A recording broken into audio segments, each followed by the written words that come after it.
Eu geralmente gosto de usar a oportunidade do culto da ceia para alguma instrução na vida da igreja, né? Na última ceia, nós tivemos a oportunidade de falar bastante sobre o ato da ceia, em toda a sua complexidade, né? Buscando um pouquinho tanto da teologia, mas também da prática, do fundamento, daquilo que aquece o nosso coração.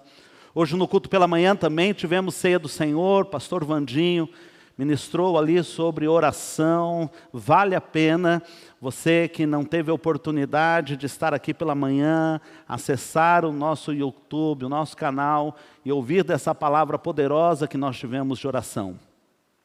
Hoje eu quero dar uma palavra, mas também é uma prestação de contas e é também um discernimento, é um despertamento, é um apelo, é um chamamento na vida da igreja, em algo e dentro de um assunto muitas vezes tão delicado de falar, mas que no fluir da palavra do Senhor a gente possa ir aprendendo, a gente possa ir se valendo das Escrituras para perceber que Deus nos quer numa plenitude de vida e não numa vida pela metade. Digo isso porque 215 versículos no Novo Testamento, tomando só o Novo Testamento como base, 215 versículos no Novo Testamento são dedicados a falar sobre o tema fé. 218 versículos, de maneira específica, falam sobre o tema salvação. São dois temas muito importantes, sim ou não? Pensarmos sobre fé, né, o fundamento da fé, pensarmos sobre a salvação em Cristo Jesus. Pois bem, 2084 versículos falam sobre administração e tocam no tema finanças e dinheiro. 16 das 38 parábolas tocam no tema finanças, no tema da administração da vida financeira. Ainda mais, vendo a relevância desse assunto, que a própria palavra dá nas Escrituras, há uma estatística que diz que 80% dos cristãos vivem algum tipo de dificuldade financeira. 50% dos divórcios acontecem por questões que envolvem a vida financeira. E ainda mais, é importante a gente lembrar que o dinheiro, a minha relação com as finanças, a minha relação com o dinheiro, fala muito da minha comunhão com Deus. Em algum momento, o Senhor Jesus diz, olha, aonde está o teu tesouro, aí está o teu coração. Percebe que se Jesus tivesse falado ao contrário, aonde está o seu coração, aí estará o teu tesouro. Você diz, pastor, é a mesma coisa dita de forma diferente. Não. Jesus está dizendo, aonde você coloca o seu tesouro, aonde você coloca as suas finanças, mostra muito da onde está o seu coração. Você pode dizer para mim, eu amo a obra missionária, eu vou dizer glória a Deus, posso dar uma olhada no seu orçamento, o quanto da obra missionária faz parte do seu orçamento. Você pode dizer para mim, eu gosto muito disso ou daquilo, mas olhando para o seu orçamento, eu vou dizer para você quais são as suas prioridades e as suas verdadeiras paixões. É claro que também ali estão muitas das necessidades. Jesus exorta, através dessa frase tão simples e conhecida, a que eu possa sondar como está o meu coração, como está o meu relacionamento com Deus, à medida em que as minhas finanças são examinadas. Quando o Senhor nos chama, ali em João capítulo 4, conversando com a mulher samaritana, a pensar sobre adoração, o Senhor Jesus traz uma frase, traz um conceito, um princípio poderoso. Ele diz, Aqueles que me adoram, importa que me adorem em espírito e em verdade. Queridos, espírito e verdade são aplicados a todas as áreas da minha vida. São aplicados para a minha vida emocional, são aplicados para a minha própria vida religiosa, que eu não vou chamar agora de espiritual, mas a minha prática, a religião que eu pratico, ela precisa ser praticada em espírito e em verdade. A vida que eu levo deve ser vivida em espírito e em verdade, inclusive as minhas finanças. Para que glorifiquem a Deus, para que adorem a Deus, elas devem viver debaixo desses dois pilares, espírito e verdade. Não é o tema desta palavra, mas em espírito fala dos princípios espirituais, fala dos princípios eternos que ligam Deus ao homem. Fala da própria imagem de Deus assemelhada em nós. Porque quando Deus nos cria, Ele nos cria a sua imagem e semelhança. E esta imagem são todos os seus atributos comunicáveis. O homem pode ter. O homem pode amar, sim ou não? Sim ou não? Você está pensando já aí, pode não amar na medida que Deus ama. Mas o homem tem capacidade de amar, sim ou não? O homem tem capacidade, não somente pelas suas próprias forças, mas de andar em santidade, sim ou não? Tem. Todas as características comunicáveis de Deus foram transferidas como possibilidade na vida do homem. Isso era vivido plenamente antes da queda. Isso são os princípios espirituais. É disso que Jesus está falando. Tudo que o Pai já colocou, através do Espírito Santo, na sua conversão, podem ser potencializados para uma vida que adore a Deus. Mas Ele também fala em verdade. Esses são os princípios naturais. São os princípios que nós traduzimos pelos princípios que estão na própria palavra de Deus, que tratam das coisas e das leis que o Senhor estabeleceu e que nós podemos chamar de uma lei criada por Deus. Qual é uma das leis criadas por Deus mais famosas? Qual é uma das leis criadas por Deus mais famosas? Olha, todos nós aqui já ouvimos falar dela. Você pode ter um palpite aí? Qual? Amar, não, ok, essa é um princípio, uma lei espiritual, mas fala uma lei que todos nós conhecemos. A gente entra na escola, passa um pouquinho de tempo, você deve estar vendo aí pelo meu andar, você deve estar temendo essa lei agora. Qual é essa lei? A lei da gravidade. É uma lei natural criada pelo Senhor. A gente precisa de fé para acreditar na lei da gravidade, sim ou não? Quem não tem fé, vem aqui que eu vou te provar agora a lei da gravidade. É muito simples. Relação peso, né? Massa. Esses dias eu vi uma experiência fantástica, porque havia uma prova matemática, havia uma equação matemática que diz que sem a presença, né, quando há o vácuo, tanto uma bola de chumbo como uma pena, sem resistência do ar, elas cairiam juntas se fossem lançadas, elas teriam a mesma massa. E esse experimento foi levado a cabo, criou-se uma cabine sem a presença, né, totalmente fechada, totalmente no vácuo. E é linda essa experiência, depois você procura pela internet, e eles jogam, né, uma bola pesada e também uma pena, e eles vão caindo na mesma velocidade até tocar o chão. Impressionante a lei que Deus criou, e impressionante o camarada que, sem ter o poder de fazer o experimento, fez uma equação para descobrir isso, não é verdade? Deus criou o ser humano de uma maneira poderosa. Por que estou dizendo isso? Porque nessas leis naturais, nessas leis de verdade, e quando nós falamos, queridos, sobre questões de gênero, quando nós falamos de questões de humanidade, quando nós falamos de questões da vida em relação ao aborto ou não, todos esses temas que para nós, cristãos, especialmente evangélicos, são tão caros, eles partem de quais princípios? Da verdade. São verdades criadas por Deus, das quais nós abraçamos. E na sua excepcionalidade, poderemos ver a aplicação delas ou não, mas no natural, no dia a dia, a verdade deve ser mantida. Por isso que quando o Senhor Jesus fala, vocês têm que me adorar em espírito e em verdade, os princípios essenciais da criação, a imagem e semelhança do Senhor revelada em vocês, mas também dentro da verdade, dentro daquilo que a palavra colocou, dentro daquilo que foi a criação original de Deus. Quando vocês me adorarem, aliançando esses dois pilares, vocês estarão agradando o coração de Deus. E por que falo isso?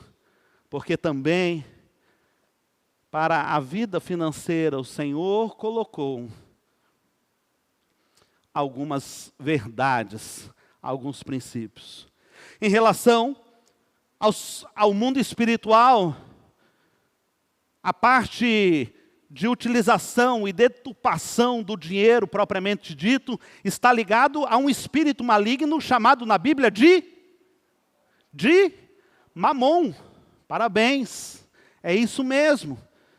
Tanto é que Jesus diz, vocês não podem servir a dois senhores, ou você vai servir Deus, dentro dos seus princípios espirituais e da sua verdade, ou vão servir a Mamon. O dinheiro em si, a cédula em si, ela não tem valor nenhum, mas quando eu coloco aquela cédula, quando eu coloco aquele valor a serviço de algo, vai dizer muito. Vocês estão comigo até agora? Amém. Por isso, nessa noite, eu gostaria, há tantas coisas, isso faz parte de um estudo de 8 palavras, e eu não vou deixá-lo aqui até amanhã às 6 da manhã. E eu gostaria dessa série toda, trazer um dos princípios que regem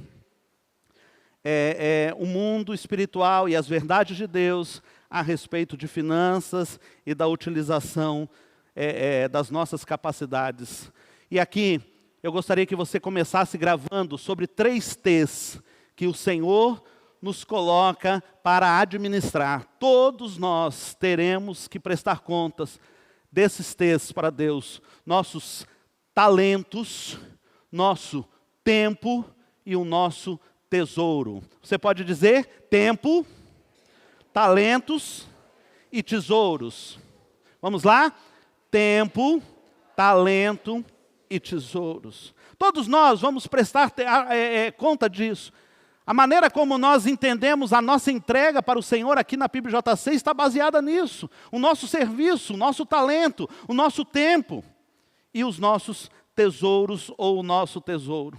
Hoje nós vamos pensar sobre a semente ao semeador. Um dos princípios que está vigorando, que você pode se valer dele, mas também se submeter a ele, para uma vida próspera diante do Senhor, na sua vida financeira e nos seus projetos. Semente ao semeador. Leia comigo 2 Coríntios capítulo 9, versículo 10.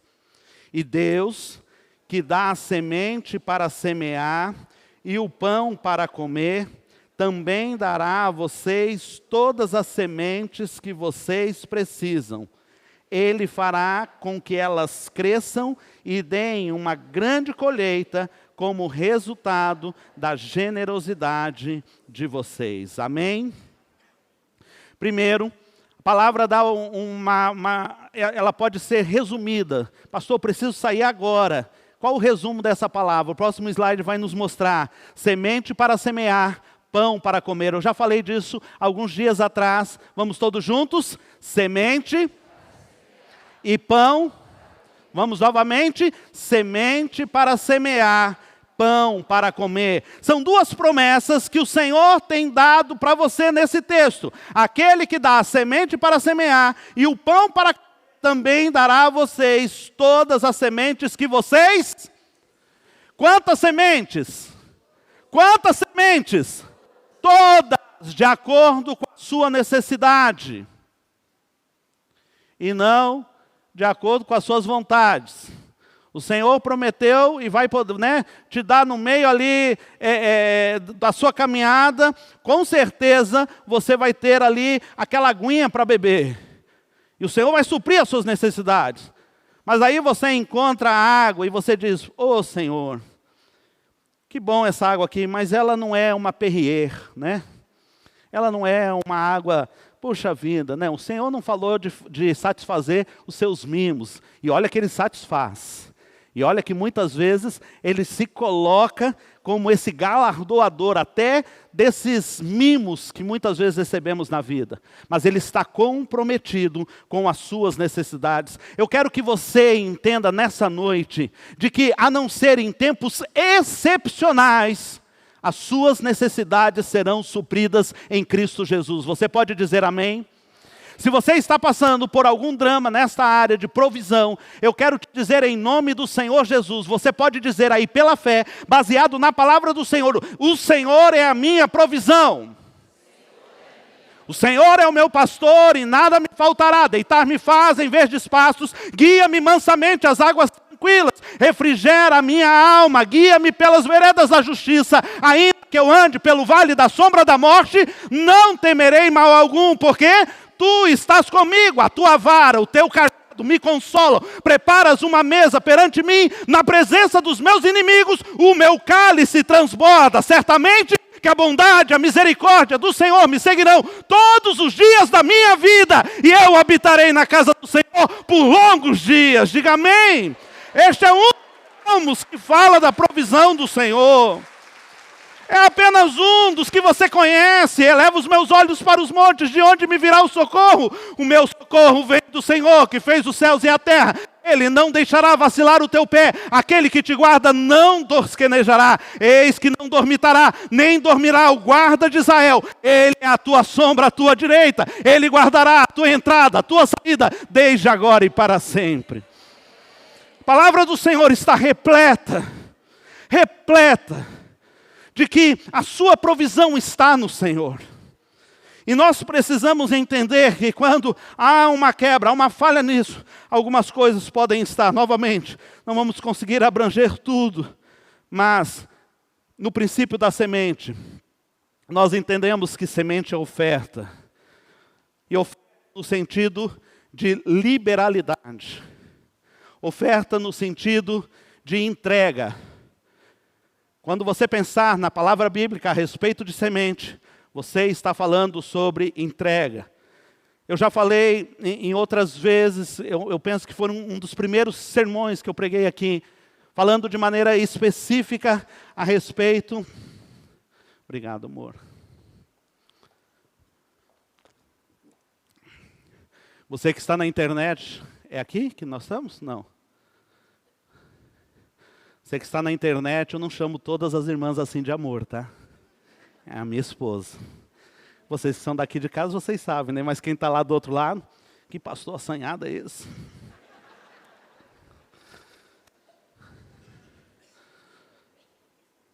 E há uma palavra que fala sobre isso, e vários textos bíblicos que trazem esse conceito da semeadura. Mas eu quero ficar vinculado ao texto que nós estamos, de 2 Coríntios, capítulo 9, e eu gostaria de que você pudesse reforçar nessa noite, para que você possa viver essa abundância que Deus tem, essa provisão. E eu quero usar aqui, primeiro a palavra provisão. Primeiro, semeie boa medida. Repita comigo, semeie boa medida. Vamos todos juntos, o texto? Quem planta pouco, colhe pouco. Quem planta muito, não é óbvio? Como as meninas, quando eram crianças, falavam em casa, é óbvio, pai. É óbvio. Nós vamos colher na medida em que semeamos. É verdade que quando se entra nesse tema financeiro, muitas vezes nós estamos tão dependentes de um milagre, tão dependentes de algo sobrenatural, vivendo coisas, um tempo de tanto aperto, que muita gente se aproveita disso. Eu não quero ofertar, eu não quero te estimular a ofertar daquilo que não tem, mas quero te estimular a pensar dentro do que você tem, qual medida tem feito parte da sua semeadura. Quando nós semeamos boa medida, 3 coisas acontecem simultaneamente. Primeiro, nós somos diretamente abençoados pelo Senhor. Diretamente um princípio de liberalidade, de generosidade, que é o princípio do coração de Deus, entra em alinhamento com o coração do Senhor. Segundo lugar, nós somos abençoados por aquele que nós abençoamos. Dificilmente você vai dar algum tipo de ajuda, dificilmente você vai dar, inclusive, uma esmola, que não é necessariamente uma semente de oferta nesse sentido, mas é uma generosidade. Dificilmente você vai ouvir de quem recebeu, mesmo que seja no mínimo: obrigado, Deus te abençoe. O abençoado te abençoa quando você estende a sua mão. A gente, por um tempo, a gente tem percebido um aumento muito grande de pessoas nas ruas de Vitória, da Grande Vitória. E muitos sinaleiros que você passa, você está sendo abordado por pessoas. E aquela questão, né, de não dar dinheiro, porque isso muitas vezes pode não ser usado. E a gente fez um costume na nossa casa. A gente compra um macarrão e uma lata de sardinha, porque ali a gente garante pelo menos uma refeição. Então a gente anda com esse equipamento no nosso carro, porque se é fome mesmo, pelo menos você garante ali um carboidrato com proteína, né? Alguém disse, massas com frutos do mar, né? Mas é uma maneira que o Senhor nos deu de poder contemplar aqueles que realmente estão passando em necessidade. E a gente sabe que isso não são medidas, mas mesmo essas pessoas recebendo na simplicidade, elas dizem, Deus te abençoe. Então semeie em boa medida. E por fim, a terceira coisa que acontece é que o Senhor Jesus agrada de fazer de você um provedor. A sua prosperidade, ela é para Deus um canal de transformação.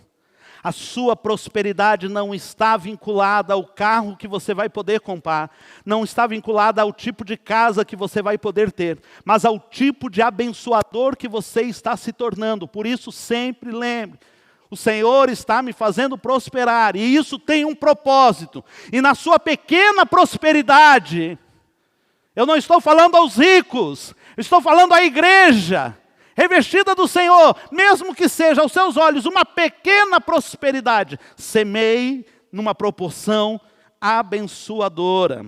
Segundo lugar, semeie com propósito. Repita comigo, semeie com propósito. Vamos ler, dê a sua oferta, vamos todos juntos? Dê a sua oferta conforme resolveu no seu coração. Muitas vezes a gente, eu tenho bastante esse costume, e eu falo isso, queridos, sem nenhuma expectativa de alguma glória e tal. Mas sempre que eu vou pregar em alguma igreja, eu levo a minha oferta.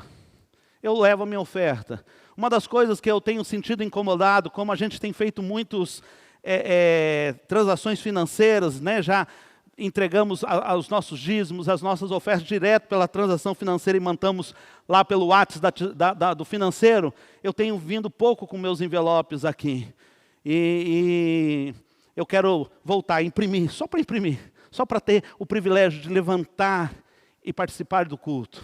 Eu sei que eu fiz o meu culto na minha entrega, na hora que eu mandei o bilhetinho lá para o WhatsApp do financeiro. Mas eu não quero que o meu culto não seja integral. Só que aqui o texto diz, e aí eu estava falando isso porque aquela oferta que você sentiu na hora assim, eu vou levantar e vou ajudar. Esse é um tipo de oferta, é válido. Mas eu quero te falar sobre a oferta do propósito. E não é só por causa do CDC, não. A oferta que você coloca com propósito, por exemplo, a oferta missionária de fé.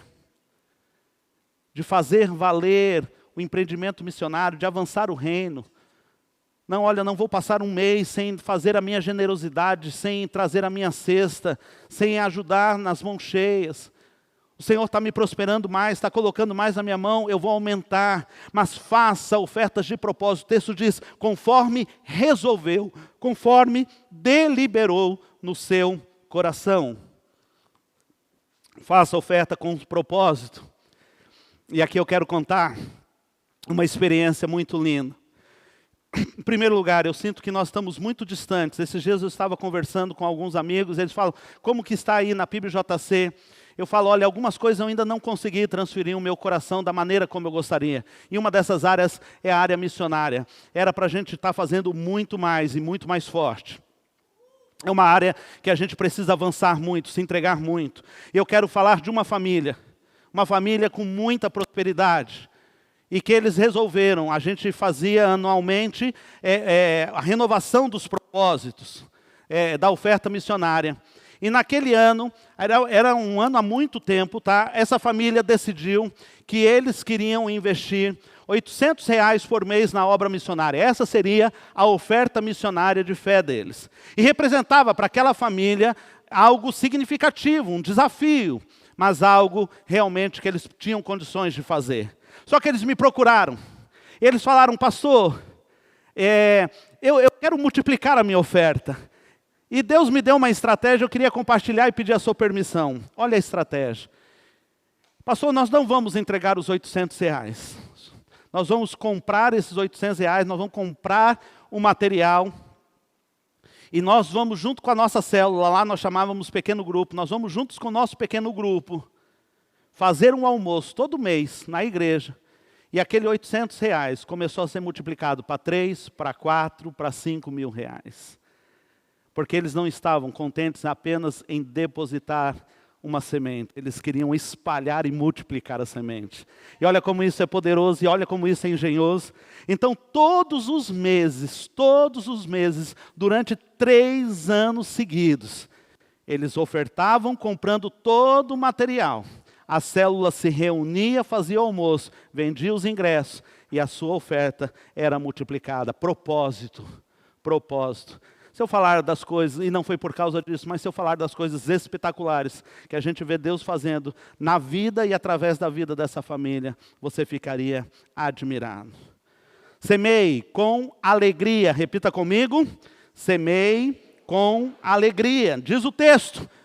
7b, nós estamos em 2 Coríntios 9, não com tristeza nem por obrigação, pois Deus ama ao que dá com alegria. Todos juntos? Não com tristeza.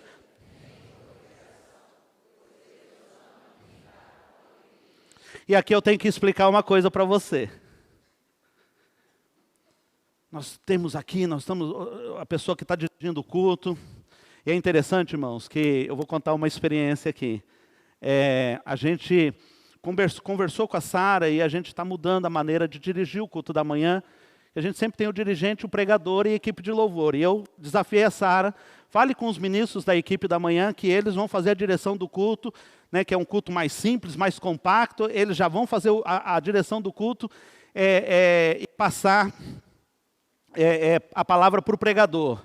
Porque a gente quer ampliar também as pessoas que participam do culto.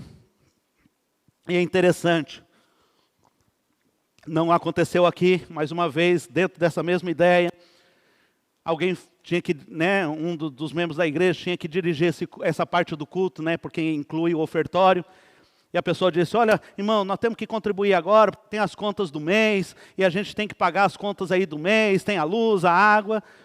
Amém, irmãos, a gente paga as contas do mês, com tudo que entra na igreja.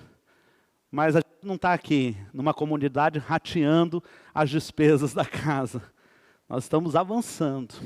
Então, quando a palavra do Senhor diz, semeie com alegria, você precisa ter duas situações muito claras no seu coração. Primeiro é o dízimo, a outra é a oferta. Eu sou dizimista desde os 14 anos, eu tenho o privilégio de todos os meses na minha vida, desde os 14 anos, ser dizimista. E muitas vezes, eu falo, Senhor, eu tenho um sonho, irmãos. Desculpe, mas eu tenho um sonho. Eu queria que o Senhor me achasse fiel, de eu poder entregar dízimo de R$ 10 mil. Por quê, irmãos?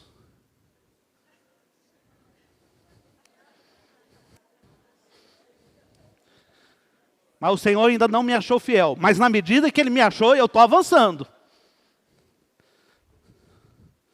Eu vou contar uma experiência que não é espiritual, o meu primeiro salário.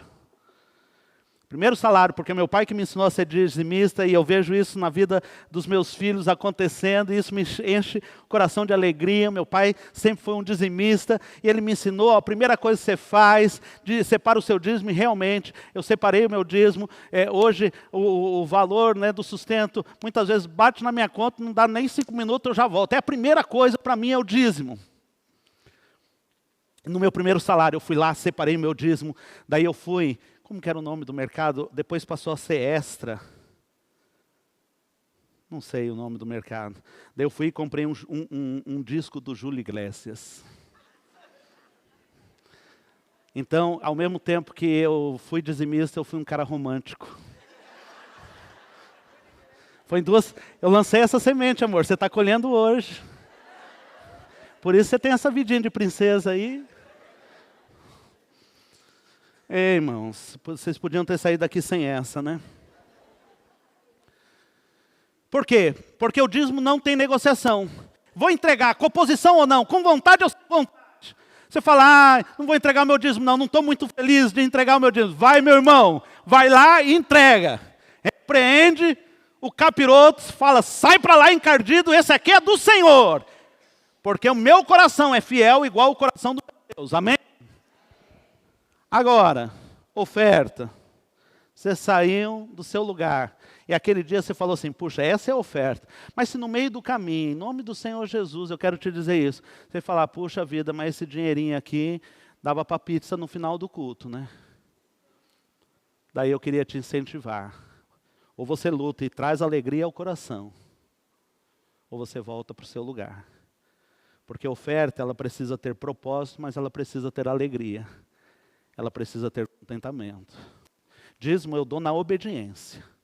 Querendo ou não, feliz ou não, num dia bom ou não, eu sou dizimista. Oferta, eu busco motivação. Motivação no meu coração. Eu não penso na pizza, porque quando eu penso que a minha oferta é uma oferta de missões, o que é uma pizza perto de missões? Mas a palavra do Senhor me mostra para eu procurar motivação correta no meu coração para semear. Terceiro, semeie com generosidade. Repita comigo. Semeie. Vamos ler juntos. E eles também darão glória a Deus pela oferta generosa que vocês estão dando. Uau! Lá no céu, eu queria que o Senhor me desse o discernimento. Quais foram os santos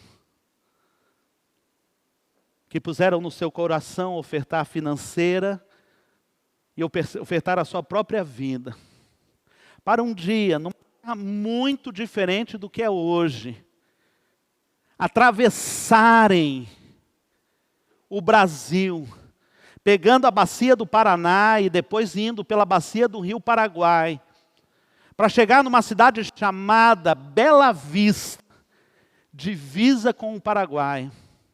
Lá encontraram uma família de um homem chamado Gregório de Souza, meu avô. Ele foi alcançado pelo Evangelho. E eu nem sei quem lançou a semente. Mas eu sei que isso transformou a história da minha vida e da minha família. Eu pude nascer num lar cristão. Eu pude ser educado na palavra do Senhor. Como eu quero conhecer as pessoas que semearam para que o Evangelho chegasse até mim. Mas também quero responder diante do Senhor, com humildade sim, mas quero responder, não parou em mim, Senhor. O que chegou em mim também foi semeado para as outras nações. Amém? Eu vou falar sobre oferta, em uma das ofertas que você pode dar, oferta de missões. E um dia Deus colocou no meu coração, sabe aquelas fotos que a gente vinha? Quem lembra daquela foto do menino quase morrendo, pele e osso e um urubu do lado? Essa foto andou muito pelas igrejas, muito tempo. Talvez vocês tenham visto essa foto horrível. Na África, um menino raquítico, sem condições de vida, já com um urubu ao lado, esperando ele morrer. Só para que você entenda o drama desta foto, que por anos circulou no mundo, mas também no meio da igreja, para falar sobre missões. O fotógrafo que registrou esse momento não conseguiu lidar com as imagens que viu e suicidou. Mas, pois bem, essas e outras imagens de coisas muito ruins, coisas muito drásticas, muitas vezes são usadas para nos inspirar. Olhar que nós já temos mais do que precisamos para olhar para os campos missionários. Sim, é uma estratégia, mas um dia o Senhor fala, chega.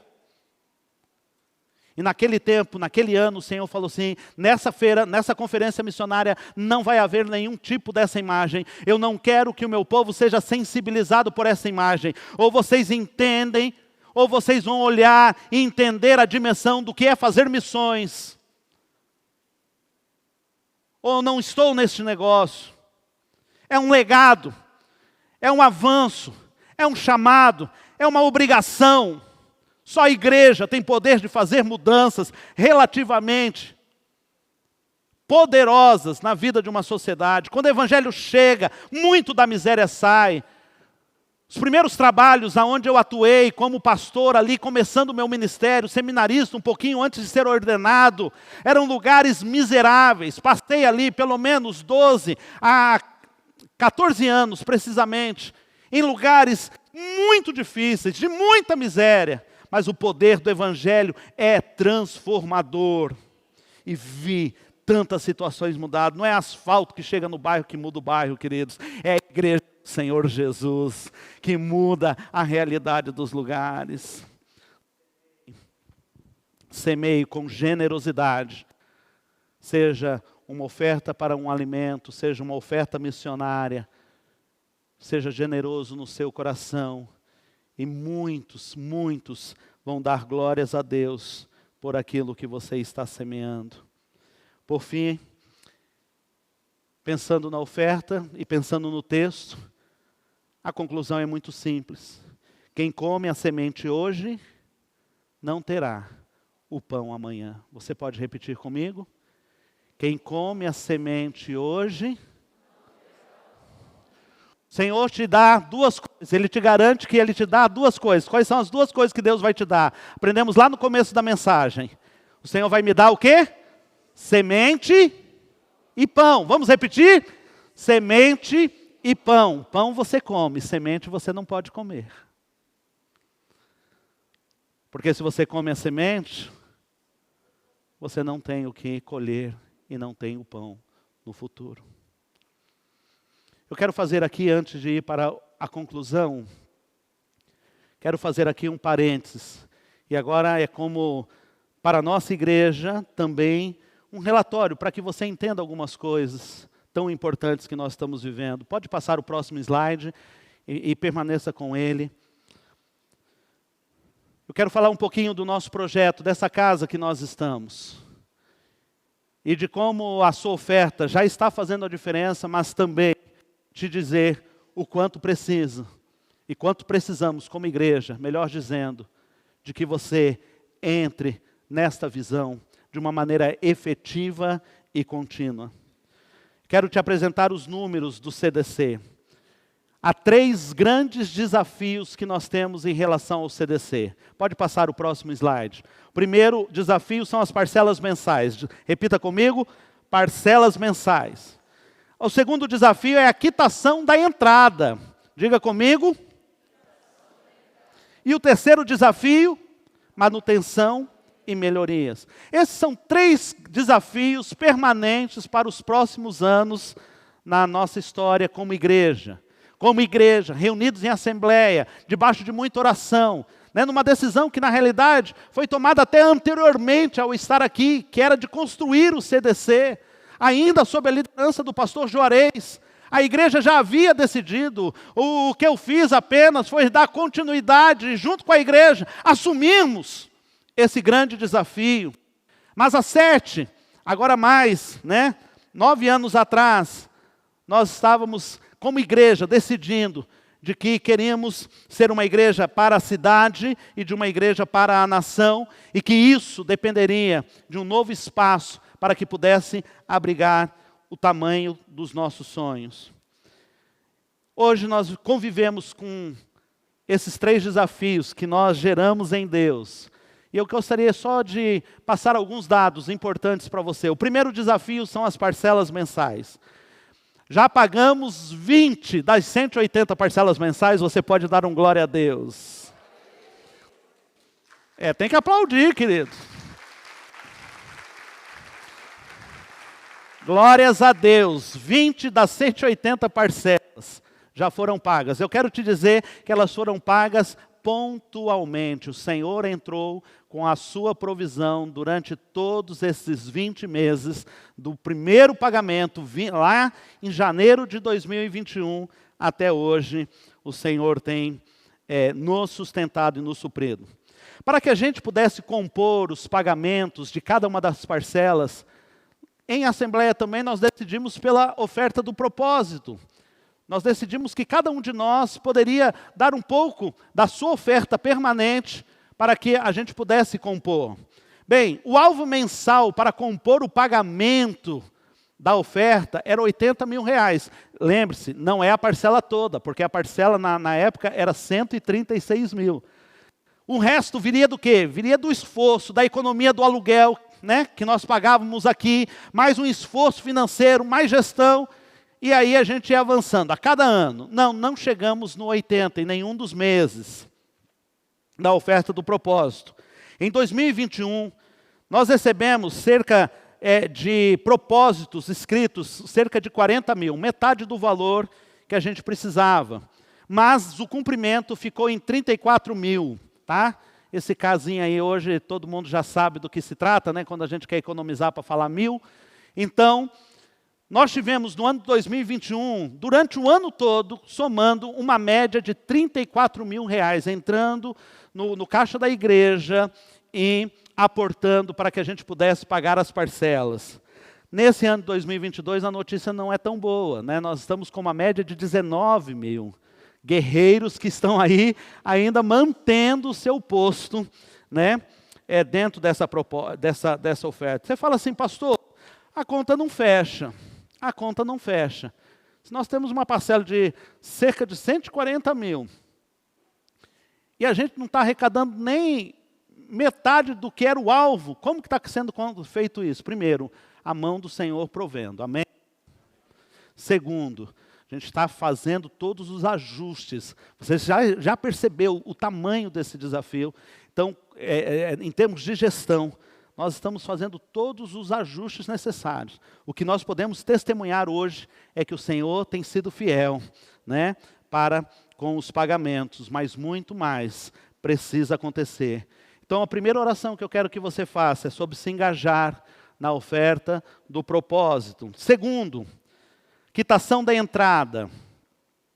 Nós tínhamos um valor para dar em entrada, que incluía os terrenos que nós possuímos, exceto templo e edifício sede, só os terrenos que estão ali no centro, do outro lado, e mais um valor que era R$1.861.480. Eu nunca mais vou esquecer desse número, né? E deste valor, queridos, nós não tínhamos este valor, fizemos uma campanha, levantamos uma parte deste valor, mas irmãos que dispunham dos seus projetos pessoais, além das suas ofertas, que ofertaram também, disponibilizaram seus recursos para nos abençoar com a entrada. São pessoas que fizeram em caráter de empréstimo, com taxas de remuneração muito baixas, e que nos abençoaram extremamente, emprestando para a igreja o valor da entrada. É bom, além de honrar esses irmãos, vocês não vão saber, mas eles sabem, o nosso coração, a gratidão que nós temos por socorrer a igreja em algo que era essencial, o valor da entrada, que na época para nós era o maior gigante, a liberalidade em também ter que renovar os contratos à medida que a gente ainda precisa quitá-los. Mas deste valor emprestado, 710 mil do valor principal já foi quitado. Amém? Desse valor de 1.570.000, 710 mil já foram quitados. Você pode dar glórias a Deus? Você consegue ver milagre nisso, pagando as parcelas com entradas baixas e ainda quitar. Você ouviu, quem está aqui na PIBJC de janeiro de 2021 para cá? Levanta a mão. Se você já estava, pode levantar também, né? A maioria de vocês, provavelmente vocês nunca ouviram uma campanha para falar da quitação. E o Senhor foi trazendo a sua provisão, e boa parte do valor empenhado pelos irmãos já foi devolvido, acrescido dos seus juros remuneratórios. Terceiro, são os sonhos. São os sonhos que nós temos, pode passar para o próximo slide, de melhorar esse espaço, da necessidade de melhorar esse espaço, claro, gradativamente. Aqui eu alistei algumas dessas questões, que aí não está nem o prédio de educação, né? A semelhança lá do edifício Juarez Mendes, que precisa ser replicado aqui, até ampliado. Nem está isso, né? Com os estacionamentos subterrâneos, pastor, com os 2 elevadores panorâmicos, né? Aquela frente toda linda, com um terraço lá, onde nós vamos fazer as nossas vigílias, a torre de oração. Não estou nem falando disso, estou falando só do básico. Nós temos que melhorar a nossa questão, né? A pintura externa, a identificação mais adequada do nosso espaço, a acessibilidade. Nesse ano de igreja relevante, precisamos colocar isso como prioridade. Algumas dos nossos filhos e até alguns adultos que precisam acessar o mezanino, fazem com muito sofrimento e até constrangimento, né? Só essa plataforma aí de acessibilidade entre a engenharia e a instalação são uns R$80 mil, mas nós não podemos, no ano da igreja relevante, deixar, né, isso sem providência. As salas do mezanino, para que a gente possa voltar à plenitude do uso das salas de aula, na escola bíblica, o estúdio para os ensaios, cozinha, novos banheiros, né? Palco, plataforma de som e imagem, batistério, praça da comunhão, né? Meu sonho é que você possa sair daqui, a gente tem uma praça de alimentação, alguns dos containers ali, mantidos pelos próprios ministérios, outros terceirizados. Você vai vir aqui no meio da semana, vai usufruir desse espaço, não vai ser programa só de domingo, vai ter parquinho infantil. Irmãos, se os irmãos deixar falar, os irmãos vão falar, esse pastor está doidão. E eu estou, irmãos. Não tô, aí, Ludinho, não está nem, a gente precisa comprar o equipamento de som, né? A parte de iluminação, né? Que hoje toda é terceirizada e contratada, e glória a Deus pela sua vida. O João está aí? João está aí hoje? Gente, vocês têm que glorificar pela vida do João da Ipanema, porque é um dos maiores parceiros que essa igreja tem. Amém? Glória a Deus. Aplauda mesmo em honra.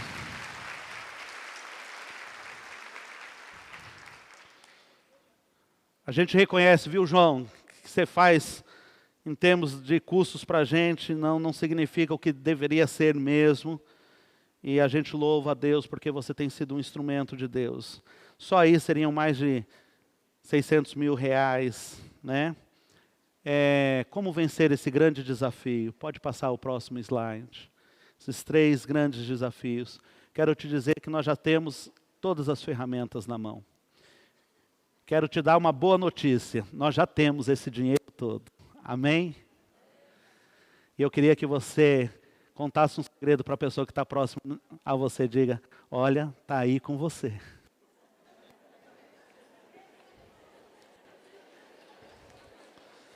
Glória a Deus.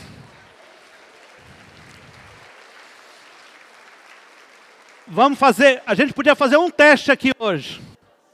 A gente podia fazer um teste hoje aqui. Cada um de nós, quem tem o carro? Irmão, já está tudo com a gente. Só os nossos carros já pagam tudo que a gente precisa pagar. Não estou nem pondo as casas ainda. Nem as bolsas Louis Vuitton. Né? Estou fazendo propaganda para vocês. Nem os vestidos das irmãs da Andaluz vocês estão colocando aqui. Não, tem que fazer puxa de casa também, né, irmãos? Deixa eu te explicar. Nós acreditamos que a igreja tem 3 propósitos. Pode ir passando para mim o próximo slide. Os 3 propósitos que a igreja tem é amar a Deus. Leia comigo. Vivemos como discípulos de Cristo para amar a Deus. Isso não foi trazido pelo pastor Eli. Isso já era uma verdade que a igreja trabalhava. As estações, todos vocês lembram. E nós temos a cada ano e a cada vez que nos encontramos reforçado. Essa é a nossa missão, esses são os nossos propósitos como igreja e como discípulos. Vamos lá novamente? Amar a Deus, cuidar de pessoas e transformar o mundo. É por isso, nós cremos tanto nisso, que a forma de nós cooperarmos com a vida da igreja, com o reino do Senhor, também obedece esses 3 propósitos. Pode passar. São os 3 princípios financeiros que estão aí no seu envelope de dedicação e que fazem parte da nossa cultura: adoração, edificação e alcance. Repita comigo: adoração, edificação, alcance. Agora eu vou dizer o propósito e você vai dizer como ele se manifesta na sua vida financeira. Adoração, através dos edificação, alcance.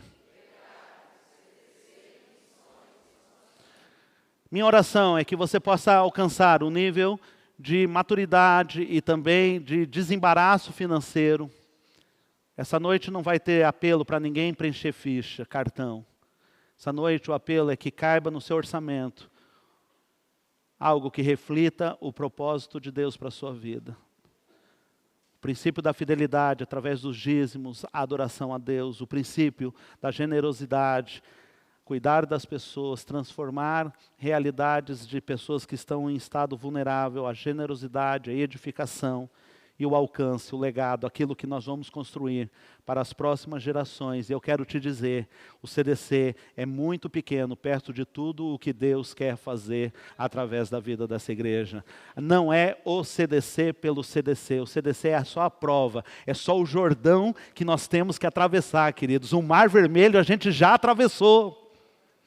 O mar a gente já atravessou, agora nós estamos diante do Jordão. Você pode chamá-lo de CDC, tem que abrir, porque do outro lado está a terra que o Senhor está nos preparando para conquistar em nome de Jesus. Eu quero rapidamente reforçar esses 3 conceitos com você. Fidelidade, pode ser o próximo slide. Aí estão os textos bíblicos. Todos os dízimos da terra, sejam dos cereais, sejam dos frutos, pertencem ao Senhor. Pertencem a quem? Vocês talvez não tenham reparado ainda, mas eu não tenho o costume de dizer, eu vou entregar o meu dízimo. Eu aprendi pela palavra que eu entrego o dízimo do Senhor, ele não é meu. Está comigo por um tempo, mas ele não é meu. Pertencem ao? São consagrados ao? O dízimo dos seus rebanhos, de 1 de cada 10 animais que possuem debaixo da vara do pastor, será consagrado ao Senhor. Honre ao Senhor com todos os seus recursos e com os primeiros frutos de todas as suas plantações. Os seus celeiros ficarão plenamente cheios e os seus barris transbordarão de vinho. Amém? A bênção está ligada também à fidelidade. Segundo, generosidade. Provérbios 22:9. Quem é generoso será abençoado, pois reparte o seu pão com o pobre. Em tudo o que fiz, mostrei a vocês que mediante trabalho árduo devemos ajudar os fracos, lembrando as palavras do próprio Senhor Jesus que disse, a maior felicidade em dar do que em receber. Isso é generosidade, é a nossa expressão do cuidado e da edificação uns aos outros. E por fim, legado. O legado é o nosso movimento de alcançar e transformar o mundo. A palavra do Senhor diz, lembre-se, aquele que semeia pouco também colherá pouco, aquele que semeia com fartura também colherá fartamente. Que cada um dê segundo a oferta, segundo resolveu no seu coração, não com tristeza, nem por obrigação, porque Deus ama o que dá com alegria. E aquele que supre a semente ao que semeia e pão ao que come, também lhe suprirá e multiplicará a semente e fará crescer o seu fruto em justiça. Você pode dizer amém? E eu quero te dizer o seguinte, a promessa que ainda está em Coríntios 9:8 e diz, Deus é poderoso para fazer abundar em vós toda a graça, a fim de que, tendo sempre, em tudo, toda a suficiência, abundeis em tudo, em toda a boa obra. Ele é o Deus que te supre. O último slide. E é sobre isso que você vai orar. Sobre esse pequeno texto do Salmo 116. Que darei ao Senhor pelos benefícios que me tem feito. Feche seus olhos. Eu queria que você olhasse agora para o seu bolso. Não olhe para o seu coração.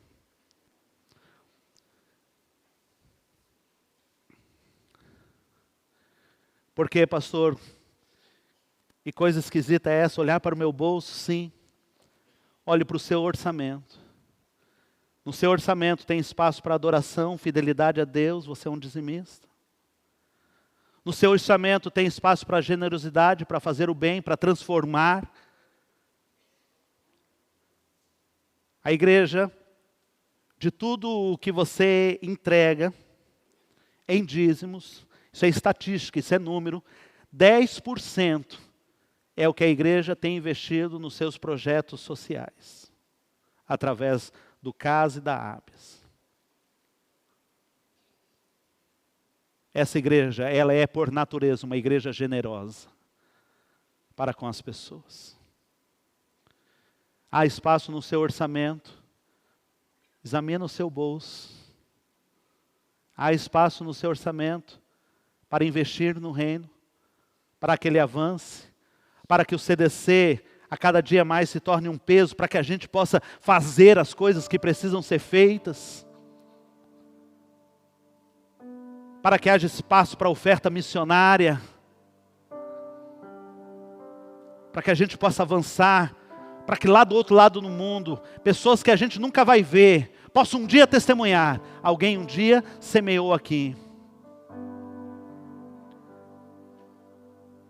Olhe para o seu bolso hoje, porque olhando para lá você vai ver aonde está o seu coração. Não sou eu que estou dizendo, é o Senhor Jesus. Pai, eu queria orar pela vida da tua igreja nessa noite, pedindo graça ao Senhor, para que possam viver da tua abundância mesmo, em todas as áreas. Ó Deus, a regra não é a falta, a regra é a provisão, o Senhor falou sobre isso. A falta, ela nos alerta a buscarmos o Senhor e ver o que está acontecendo, mas a tua regra é provisão, é semente e pão. Eu vou te pedir agora, Pai, em nome de Jesus. Eu peço licença, Senhor, para falar com meus irmãos. E eu quero te dizer agora, meu irmão, você quer ser um semeador. Eu gostaria que você, aí onde você está, pudesse só estender a sua mão assim. Estender a sua mão dessa maneira. Mas só faça isso se a palavra te convenceu de que é isto que o Senhor tem para você. Se você vive a fidelidade, tem um passo a mais. Eu quero te convocar para ser um semeador. Se você, de alguma maneira, foi tocado pela palavra do Senhor nessa noite, só coloque a tua mão, como se fosse uma concha. Porque agora eu quero conversar também com o Pai a teu respeito e a meu respeito. Senhor, em nome de Jesus, em nome de Jesus, eu te peço, derrama sementes na vida, nas mãos do teu povo. Derrama abundantes sementes para serem lançadas sobre o teu povo. Faz desse tempo tão adverso no mundo inteiro, mostra o teu poder. Ó Deus, em nome do Senhor Jesus, com muita humildade, com muito temor no coração, eu te peço agora, abre comportas no céu, abre janelas e derrama sobre essas mãos estendidas dos semeadores. Derrama mesmo, Senhor, sobre as suas mãos, faz algo poderoso. Porque o semeador, ele tira para o seu sustento e ele tira para a prosperidade da sua vida e da sua casa. Cada semeadura faz semeaduras maiores e colheitas maiores. Por isso eu te peço, Senhor, confiando na tua promessa, na tua palavra, me dê, Senhor, o privilégio de ouvir testemunhos dos meus irmãos, de coisas poderosas que vão acontecer nos próximos dias, nos próximos meses e nos próximos anos. Este aqui, Senhor, não é um culto de prosperidade, de venda de bênção. Este é um culto de compromisso com o Senhor, que fazemos de sermos semeadores do teu reino, não só com as finanças, com o nosso tempo, com nossos talentos e com o nosso tesouro. Com o nosso tempo, com o nosso talento e com o nosso tesouro, nós ofertamos ao Senhor, em nome de Jesus. Amém, amém. Receba, meu irmão, em nome do Senhor Jesus. Amém.